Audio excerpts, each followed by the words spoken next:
Now I would like to introduce our second presenter. Beth Lo is a retired professor of art at the University of Montana. Her research specialty is ceramic sculpture and vessel forms. She is currently working towards several exhibitions over the next 2 years, including a small solo exhibition in Kansas City at the Sherry Leedy Gallery, November 2024, and a two-person show at the Lucy Lacoste Gallery in Concord, Massachusetts in spring 2025. As the abstract for the new monograph on Beth's work notes, issues of family and her Asian American background are central in her rich oeuvre of ceramics and mixed media collage. Please welcome Beth Lo.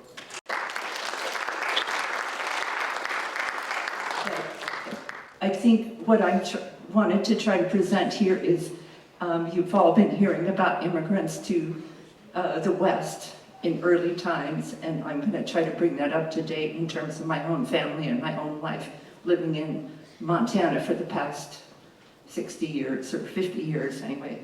I am a believer.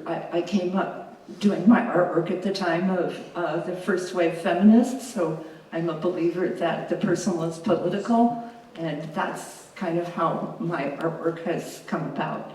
So very much about everything that's happening in my individual life and my family's life.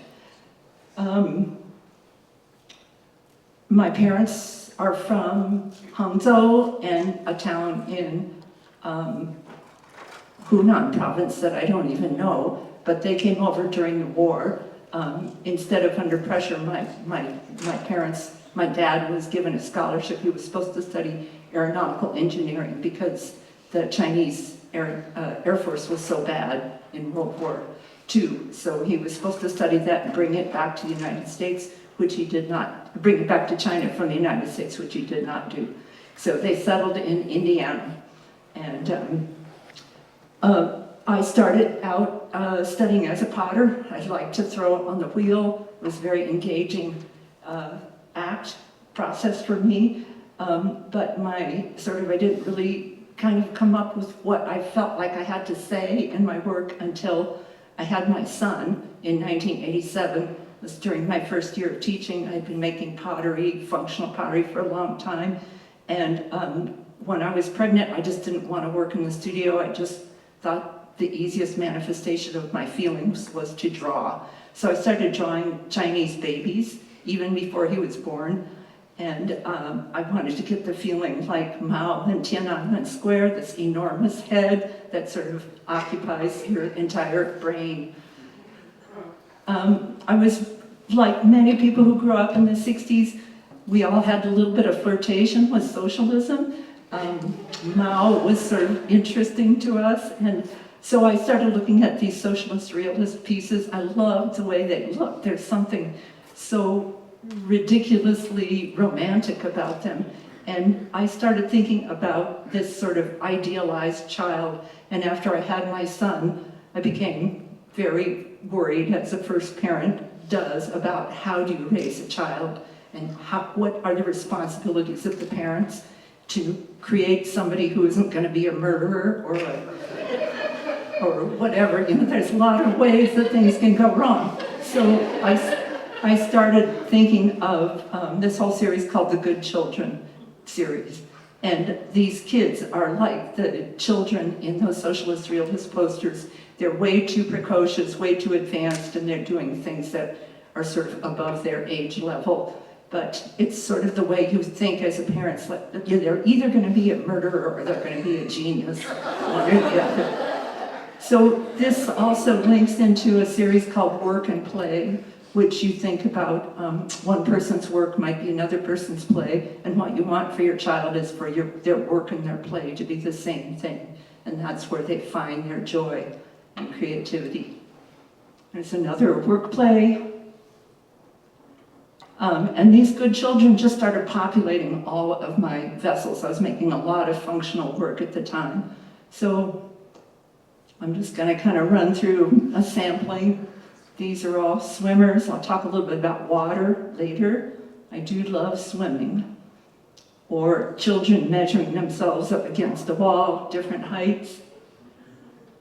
I started thinking a little bit about the revolutionary kids, the red scarves, the big calligraphy written on giant rocks in China, or just the idea of sort of growing and becoming older. So these good children sort of have dominated my work from 1987 till now. I'm going to make a little detour just to, after I had this child, the first thing I said when he was born is, "Oh, it's a Chinese boy." And I think growing up, I was born in America, and I think I was mostly American by culture, but I started thinking about all the different things, ways that I was Chinese. You start to think about your lineage when you have a child. You start thinking about where you came from. And when we were little, we always had to do calligraphy lessons, my sister and I. My mom would make us sit down and practice calligraphy, even if we didn't always remember what the characters meant, but it gave me a great sense of composition. And calligraphy, I think, is just an incredible discipline. It's aesthetic, it's philosophical, it's cultured, and it's extremely rich in history. So these are the characters for family, Jiating, and on those characters is inscribed the kinds of do's and don'ts that my parents told us to do, like eat your food, brush your teeth, don't hit, those kinds of things. Just a couple other sort of influences that show up in my work: origami, the game of mahjong, giant hands, which are a sense of identity, or possibly Buddhist mudras. These pieces are probably some of the biggest drawings that I did, and I like to show them even though I haven't continued with this line of work, but I feel like they're important pieces to me. So they're done on sheetrock with some of the surface of the sheetrock scraped off. And then celadon, which is very much related to Chinese culture. So celadon is sort of the poor man's jade, and it carves really well, and you can get that depth of color with the celadon glaze, this light green color. So the piece on your left is Bad Children, and the piece on the right is actually an interpretation of the I Ching, which is a book of divination tools where if you throw dice or cast yarrow sticks, you can sort of foretell the future, or at least tie into what's going on at the current moment. Very ancient historical book. And the I Ching hexagram on the right is broken line, straight line, broken line, broken line, straight line, broken line, which is the hexagram for water. It's also called Kan, or the abysmal. It's kind of a downer of a hexagram to get if you're throwing the I Ching to wonder what to do. It's not the happiest of the hexagrams, and I would get this over and over and over again. So I felt like it meant something, and that the water symbol to me was a sign of possible disaster. So just a few more images using the celadon as water. And then this one in particular was at one of my low periods of life. So it's a series of buckets that are placed around the gallery. The piece is called Flood, and the child is imprisoned in this bucket and can't get out and is submerged up to the chin. And I think of it as like putting the buckets around the room to catch the drips in the ceiling, and also the idea of a flood of tears, perhaps. So this was the last piece that I made where I thought it's about raising my son. From then on, I realized, hey, he's 37. So maybe I should do work about something else. So I started thinking of this is how old I am. I'm the youngest person in that picture, but so that's a long time ago. That's in Yellowstone Park, actually. And I just started thinking of the image of the child to use the image of the child as a way to get empathy, a way to think about innocence, vulnerability, potential, and play. And when I think about that in terms of my own life and self-portraiture, I started to see my work as finding my identity. So this one piece is called Me, You, and you have these figures pointing to self and other, and they're standing on rock shapes of the United States or China.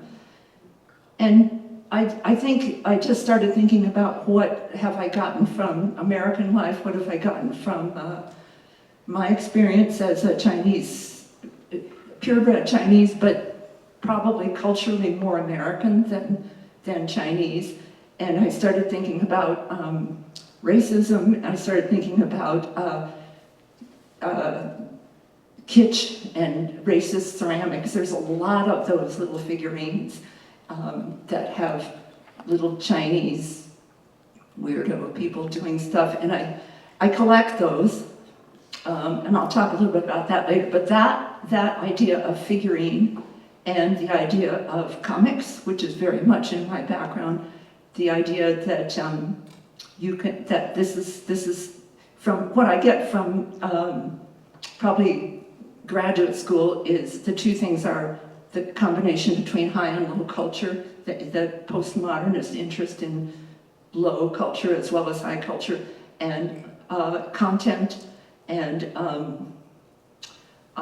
irony. Those three things kind of went into my work at that time. And I'll just say really quickly that Lil Lulu is the best comic that I grew up with because she was a girl. She was a hero of a girl, and she very much would outsmart the boys at all the times. And she represented to me a girlism as opposed to feminism, which I think is something that's a little bit different that is worth following up. So anyway, with the speech bubbles, it became a very fun way for me to use text and to say things with the work. So these are 4 versions of the word same, and it comes from a website called alluksame.com, where you're just presented with an Asian face and you are supposed to try to identify which country the person is from. And with me doing the test, I got less than 25% right, which is less than random, right? Anyway, the speech bubbles, the 3-dimensional speech bubbles are something that was, I made a lot of work with these speech bubbles. I thought a lot about being of 2 cultures and changing from one culture to another. I thought a lot about sort of Western imperialism in terms of language, in terms of dress, in terms of art, in terms of music, how whatever economic power plays there are, the Western culture seems to be very popular, even in Islamic countries. They want to hear Western music, Western styles, Western clothes. Everybody's got a Nike t-shirt in the deepest jungles of Brazil. So I use the cowboy as sort of the Western leading cultural thing. So we have this 3 red scarf boys, the Chinese one, the blank one, and the American one. On the left is just more, too much.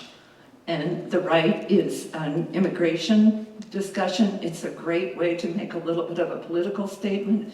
So you have various flesh tones in the speech bubbles and a do not enter flag holder dressed in red, white, and blue. I want to talk just really quick about context. Like if you put that in a Trump headquarters, this could be read as literal, right? But if you put this in a contemporary art gallery, it will probably read as ironic. So just something that I'm interested in and playing with, and I have a question about, I don't have the answer. More things about racism and stereotyping. On the left, I don't know if this is accurate, you can correct me, but this is what I got from my friend, would be the translation of model minority. So you have, sometimes there are positive stereotypes of Asians. So you have the graduate in a Stanford t-shirt and a Harvard t-shirt, and the phonetic words, model minority. And on the right, you have two racist stereotypes, and they say, not me. And there's a yellow figure in a peasant outfit, and I made my husband draw the glasses and mustache on the figure so that it would look more like graffiti but that was the idea behind those pieces. And then another model minority piece, which just shows 3 acceptable Asian careers for these children: the computer scientist, the cook, and the musician.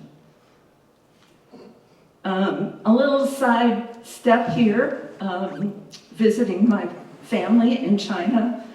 I've made about 5 trips to China to meet my relatives, and we have to take lots and lots of pictures, everybody in a row. So the younger generation with the year of the cow, and the older generation with their kids, and all the different combinations.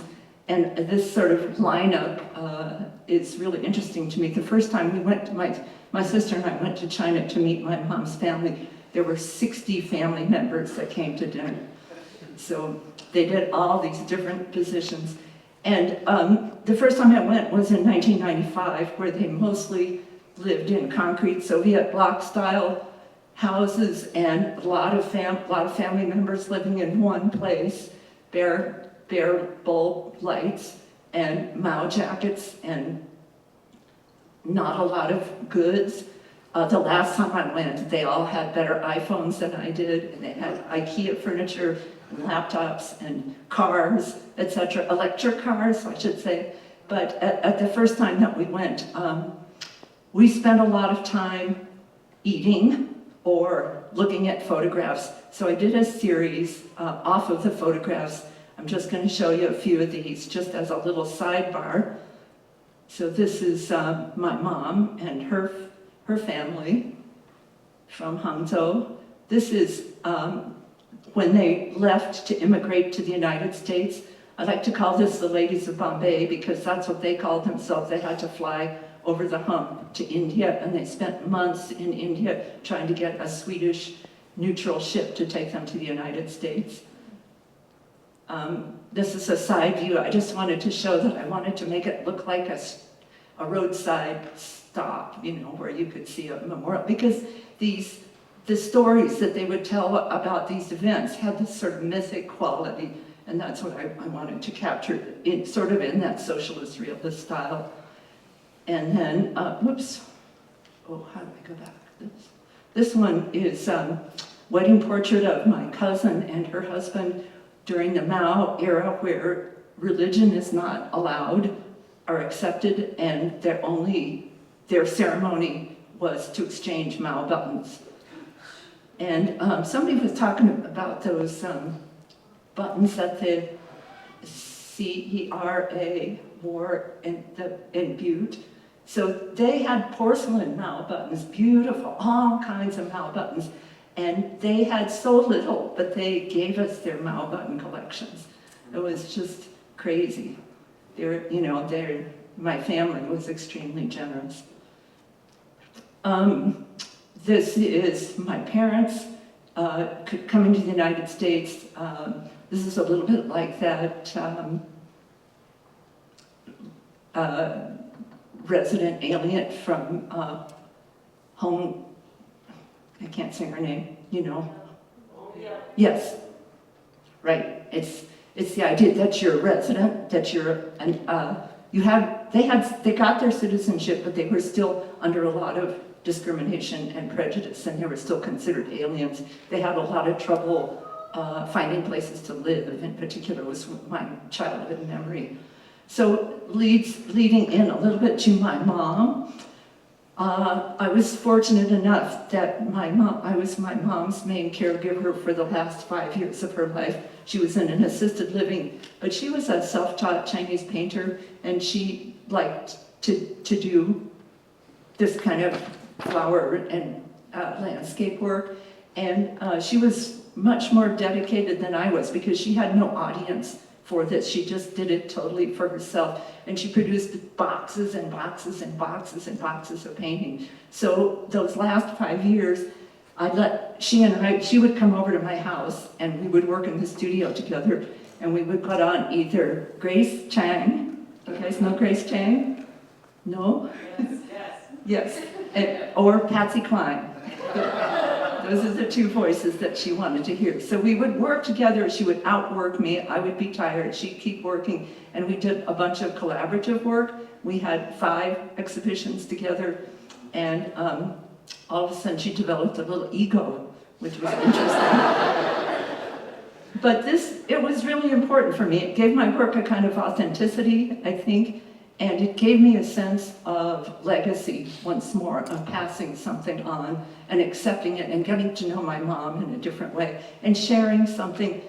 I couldn't exactly share everything about my creative life, but to share that with her and give her that satisfaction with me I think it was really fun. It was important to me. And you want to be able to give as well as receive. Sometimes you think that art is a gift, but sometimes I think art is very selfish because I can't go there now. I have to work in my studio. Anyway, so that kind of gift that I could give to her was very important. So this goes into the next section, which I call inheritance. And that was leading directly from my mom's, working with my mom and thinking about her aging, thinking about me aging. And one of the visual influences are these beautiful funerary papers that you can buy for cheap in any Chinese grocery store, and they're meant to be burned, so they have things that you burn so that they will accompany the dying person to their next life. And I didn't understand all the imagery, but I liked it, so I stole it. And the other thing I stole was from a certain period, I don't even know historically, somebody could help me with this, of these Chinese vases where they put all their images of belongings on their Chinese vases to sort of show their wealth. I think it's like vases on vases, and to me that was a really interesting thing. And I like the way the composition work. It's not necessarily symmetrical, but there's this thing called knelling, which is patterning of unlike objects. And being a lazy person, not able to do patterning with any discipline, I like that compositional idea. So this next series are just called legacy or inheritance pieces, and they're using some of the imagery from the funerary papers and some of those ideas of showing your wealth that you were going to pass on. And it's all sort of Asian influenced. So I did it on figures and on vase forms.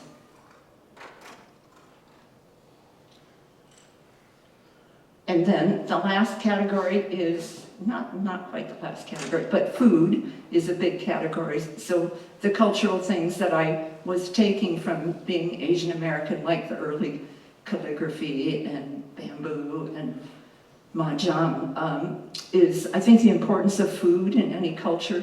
I think it's one of the most important markers for individuals when they think about their home. If they're in a diaspora, they're in a different country, one of the most important things is to have the food that they know and they love. Like when my parents go out to eat or went out to eat at a Chinese restaurant, the main topic was other Chinese meals that they'd had. So this is that same family grouping after dinner. And what I love about that is the comfort that all the different generations have with each other. So I've made a lot of, I was a potter, so I've made a lot of pieces that are specifically about food. So the bottom two are ramen bowls with illustrations of people eating ramen, and that's, I think it's ramen in Chinese. And then on the top, those are, does anybody know what Chinette is? Yeah? Okay, I wasn't sure if it was still in. Anyway, Chinette is like fake china, it's paper plates. So these are Chinot, which are porcelain, fake Chinese paper plates, which are fake porcelain. A ginger jar, spoons and soup bowls, and on the bowls it says egg drop soup, wonton soup, shark's fin soup, all the different kinds of soup, and on the spoon it says, let's have some soup. Soybeans, very important for our culture. So my sister and I wrote a children's book called Auntie Young's Great Soybean Picnic, and you can still buy this. This book received quite a bit of good attention. It was adopted by the Illinois Farmers Association, and they bought a copy for every library in Illinois. It's a basically true story about my mother's sister, Auntie Young, who found a farmer's field of unripe, according to the farmer, soybeans, but just right for picking for edamame. So year after year, they would have a larger and larger and larger and larger potluck till about 250 people would come to these potlucks and pull soybeans out of the field and cook a big batch, and everybody would bring food, Chinese food to eat. Another aspect of Chinese food that kind of hooks into language, I call these plates language lessons. And if you wanted to learn Chinese really fast, you would maybe learn the word for cheese is qi se, or the word for hamburger is han bao bao, or the word for salad is sha la, and Coca-Cola is Coca-Cola. So it's these loan words that we have that I think are, to me, it's funny to sort of turn it around. So you could either learn Chinese or learn English with these chakali, taka, kanda ji. And I made this into a series of flashcards, so that it's on the back, but I call these flashcard snack tray set. I just like to show this picture because that was the son of somebody who found me on the internet and just ordered a dim sum plate. And this kid is so happy. It's just pretty nice. So more about food are the takeout boxes. And I think a lot about the Chinese takeout box and this sort of American clamshell McDonald's box. And I think, well, that's me. I'm sort of right in between. I'm half Chinese, I'm half American. And so I just started riffing on that and made a bunch of work with those kinds of, with the takeout boxes, with some of the features of the different takeout boxes. I feel like these are just sort of nice conglomerations of the two cultures. Every year, for the anniversary of my mom's death, I make a piece for them, for my mom. And so this is called I'm Migrant, which if you look at the spelling also says immigrant, if you take out the apostrophe. This is another piece for one of the other pieces for my mom, tracing their trip from China to Indiana. And another piece called 99 Years, celebrating her 99 years of life with my copies of her paintings on the takeout boxes and thinking about nurturing and passing on a tradition. And then this leads me to the reason that I applied to this conference, because of thinking of Chinese Americans in the West. So far the images have all been me as a person in the West, Chinese American, but starting to do these little road trips, which I love to do. I love to drive around Montana. It's great. There's a Chinese restaurant in so many little towns, and it started to make me think about what was the history, and that's the link to this conference, I think. So you all know this one. I assume you've talked about the Pekin, yes? The longest, oldest, continually running Chinese restaurant in the United States. It's in Butte. So I started doing these pictures of all the Chinese restaurants that I encountered in the West. So this is the outside of the Pekin with a miner with a takeout box. This is the interior, and I have a cowboy, and I'm sorry you MSU people, he's wearing a Grizz t-shirt. And just a little interesting thing, the top two, it's the Yatsen in Helena, Montana, and the Montana Cafe in Hamilton, Montana, plus the Pekin, they all have the same sign design. And so in my future research, I want to find out who was the sign maker in those, because they must have all been around the same time. I believe the Montana Cafe, which is actually celebrated in the book, The River Runs Through It, was opened in 1911, which is about the time that Pekin started. The Yatsen is moved from downtown Helena and is run by I think the son of the friend of the original owner, and it's now in East Helena. It's open on 3 days a week, but he brought the sign over to this little dinky building. Anyway, I just think of the families that came and their struggles in the way that they had to try to adapt to American life, and the way that they decided to use food as a way to welcome their compatriots. Just really quickly, Polson, I love the mid-century modern design of that restaurant, and then Anywhere USA Pagoda, China Pagoda, or whatever it's called, Pagoda, what's it called? Panda Express, that's right. This is an interesting one that I can tell